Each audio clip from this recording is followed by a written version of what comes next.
Now then, Rolf Harris and the young generation were big-time Saturday night entertainment. We didn't know it, but they were about to bring electronic music to the kids of the world.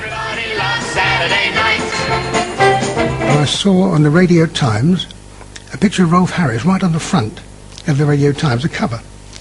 And I tried being nice to his agent, I tried being nice to everybody, didn't get anywhere, so I phoned up the BBC and I said, this is an internal call, where is Rolf rehearsing, please? And they gave me the address.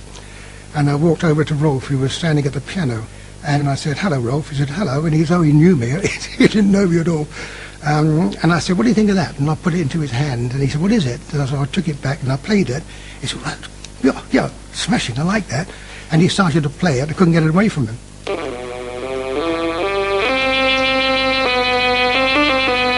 It just so happened that I'd repaired a toy piano for my niece.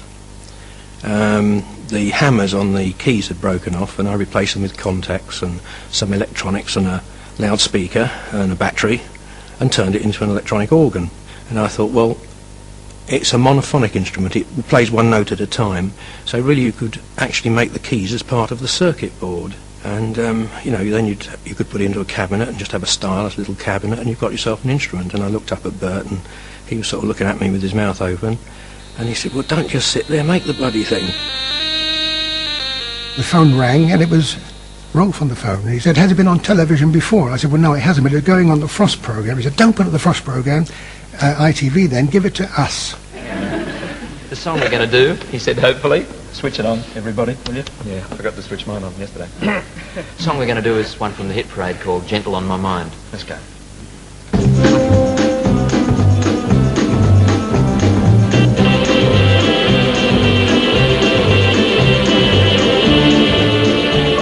We had to work like crazy to build another 6 stylophones by hand for the young generation, because we only had one. After that, well, the rest is history. That's how Stylophone got onto the market.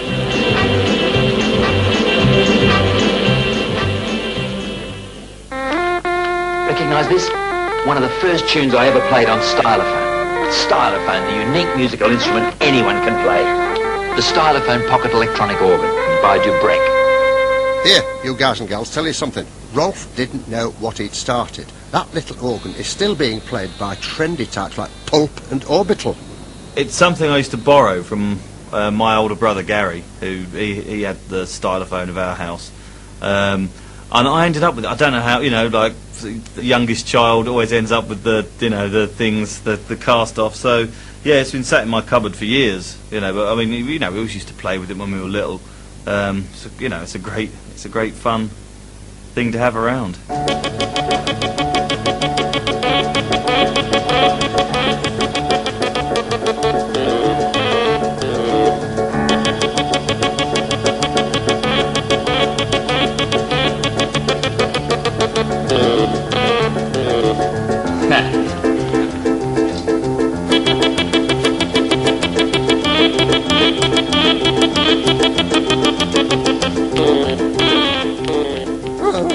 Now on Top of the Pops, it's David Bowie. I was watching Top of the Pops one evening, and David Bowie was just introducing Space Oddity. And I looked down, he had a stylophone in his hand, and he did the run on where he leads up to the spaceship taking off or something.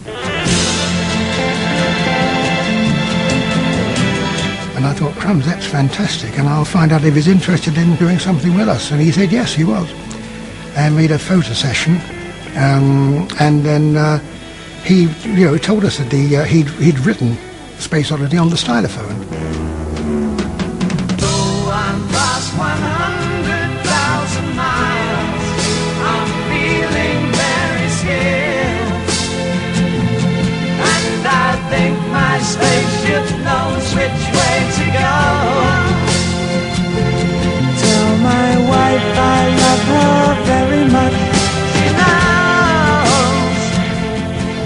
Hey, things never changed. The Stylophone was being used by all sorts of top pop stars 30 years ago, and young bands are still at it today.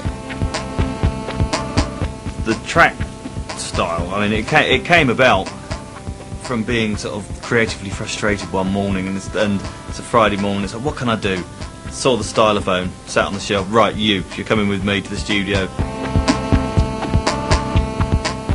I mean, the first half of it is all actually, every sound is made up from a sample from a stylophone in one form or fashion. 1970.